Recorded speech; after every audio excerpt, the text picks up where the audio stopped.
Bonjour à tous. Aujourd'hui, j'ai choisi un terme. Je vais vous parler du DAO. Alors, je reçois parfois des questions comme ça. Que veut dire DAO? Je vais faire une formation en DAO, mais parfois quand tu discutes avec quelqu'un, il ne sait pas réellement en réalité c'est quoi le DAO. Et tu vois quelqu'un qui veut faire une formation par exemple en DAO, mais il ne sait pas exactement qu'est-ce qu'il veut faire et tout. Parfois, on est obligé de l'expliquer et d'orienter la personne. Donc voilà pourquoi j'ai pensé faire cette petite vidéo pour vous expliquer c'est quoi le DAO.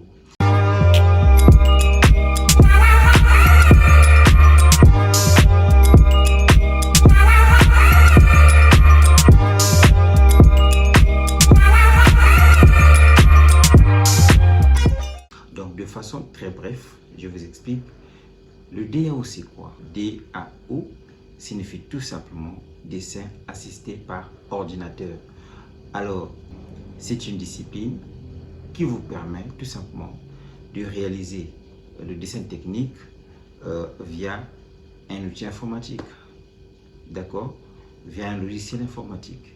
Donc, les logiciels informatiques, il y en a plusieurs et ça dépendra du domaine. Si vous êtes architecte, si vous êtes dans le génie civil, dans le bâtiment, vous allez utiliser les logiciels qui sont vraiment dédiés à ce genre de métier-là. Donc, il y a les logiciels, par exemple, Archicad 3D, vous avez Google SketchUp, vous avez AutoCAD, parce que vous pouvez faire vos plans. Tout ce que vous pouvez faire là-bas, vous pouvez faire avec AutoCAD. Vous avez aussi Revit, donc pour les mécanos, pour les mécaniciens, ceux qui fabriquent des pièces mécaniques et tout, vous pouvez le faire sur AutoCAD. Fabriquer et faire les plans de vos pièces, ou bien vous pouvez utiliser Inventor, vous pouvez utiliser SolidWorks, d'accord? SolidWorks, vous pouvez l'utiliser aussi pour faire vos plans en mécanique. Alors, vous pouvez aussi utiliser AutoCAD pour les électriciens. Il y a la version dédiée pour les électriciens, AutoCAD Electrical, ou bien même avec AutoCAD classique, vous pouvez faire vos plans, vos schémas électriques. Il n'y a pas de souci pour cela. Ok. Il y a aussi pour les topographes, vous pouvez aussi utiliser AutoCAD pour faire vos plans de topographie et tout. Donc vous voyez, donc le DAO, dessin assisté par ordinateur, c'est vague. Donc l'ordinateur c'est juste un outil, mais votre métier détermine dans quel domaine en fait vous voulez faire le DAO.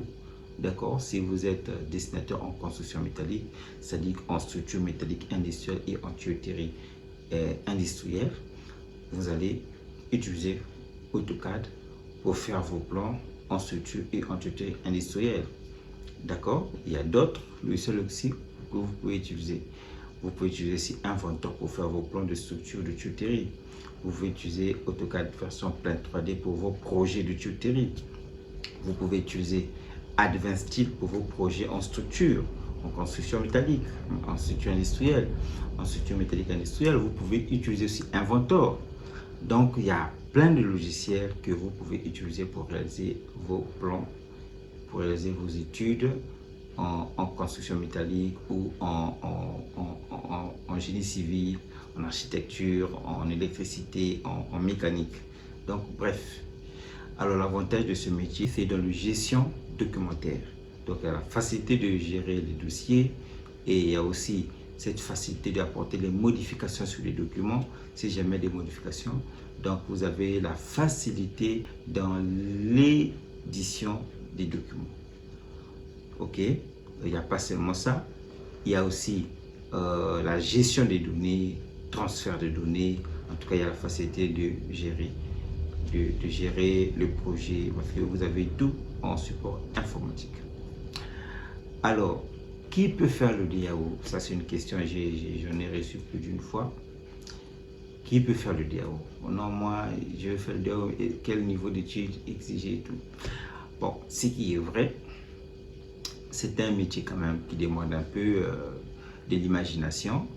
parce que vous allez arriver à un niveau où il faut faire les conceptions, il faut réfléchir, il faut proposer quelque chose chez les clients. Ça demande un peu de l'imagination, ça demande un peu de créativité et tout. Donc voilà, ça demande. Et puis, il y a quand même la géométrie qui intervient parce que quand vous allez utiliser les logiciels, en tout cas, vous dessinez en 2D, vous êtes dans le plan X, Y, vous avez l'axe des abscisses et l'axe des ordonnées. Et quand vous dessinez en 3D, vous êtes dans l'espace, vous avez le repère cartésien, vous avez 3 axes X, Y et Z. Donc vous voyez, si vous n'avez pas des connaissances en géométrie, en tout cas vous vous plantez. Donc ça demande quand même, à mon avis, ça demande quand même un certain niveau et une certaine compréhension des mathématiques, surtout côté géométrie, et aussi des calculs. Donc niveau BPC 3e, tu peux faire ce métier-là, d'accord, mais un niveau bac et plus, c'est vraiment, c'est souhaitable, ce sera même mieux, parce que vous êtes appelé surtout pour ceux-là qui veulent aller loin avec ce métier-là. En tout cas, ça demande quand même un très bon niveau. Pour d'autres, certainement, c'est mieux de faire l'enseignement technique, avoir un bac technique où vous avez fait le dessin à l'école, vous avez au moins sucé le dessin à la mamelle, comme on le dit. Et voilà, Mais je ne dis pas que c'est obligatoire pour faire le DAO, il faut seulement avoir un bac technique ou bien faire l'enseignement technique, c'est pas ce que j'ai dit. D'accord? Moi-même, je n'ai pas fait un bac technique, moi aujourd'hui je suis dessinateur, donc j'ai appris et j'ai fait une formation et puis je me suis adapté et aujourd'hui ça devient mon métier. Donc je me suis familiarisé avec le dessin et voilà, et je le fais. Donc c'est un bon métier. Mais je mets juste en garde pour celui qui veut le faire, qui doit tenir compte de tous ces aspects-là. D'accord? Donc si tu veux faire le DAO, ça dit que tu dois tenir compte de tous ces aspects-là. Donc cette créativité-là, ça demande la réflexion, ça demande quand même une bonne connaissance des mathématiques, la géométrie, d'accord? Donc ça demande ça. En tout cas, c'est impératif.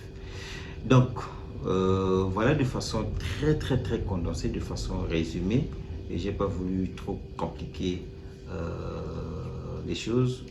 J'ai voulu donner ça le plus simplement possible comme ça pour que chacun puisse comprendre un peu l'importance ou bien comprendre un peu c'est quoi le DAO de façon simplifiée.